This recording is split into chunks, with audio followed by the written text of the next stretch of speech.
अस्सलाम वालेकुम, मैं तुहाडा अपना होस्ट डॉक्टर मोहम्मद इरफान मलिक ते तुसां वेखदे पे हो मेरा यूट्यूब चैनल पंजाबी टाइगर लोग।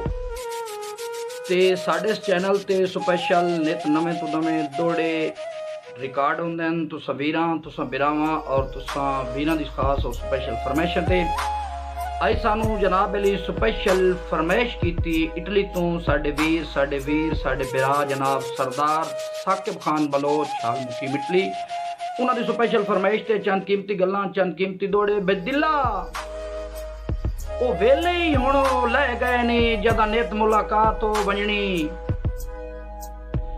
दिल्ला ओ वेले ही हुण लै गए नी जदा नित मुलाकात हो वंजनी। साडे दीद असमान ते अपड़े हा फौरन बरसात हो वंजनी।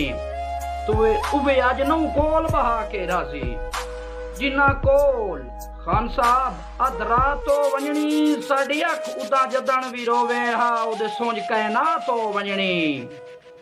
खान साहब तुसा हुण लजपालियां वध सिखदे हो तुहाते वक्त जदों के आए हन ते तुसी के जानो म्यार संगत दे तुसा कदा कोई सजन बनाए हन।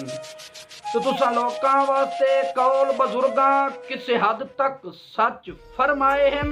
धुप्पां जड़न भी चढ़न हयात खजूर दे बूटे भला कदन करें दे साए हन।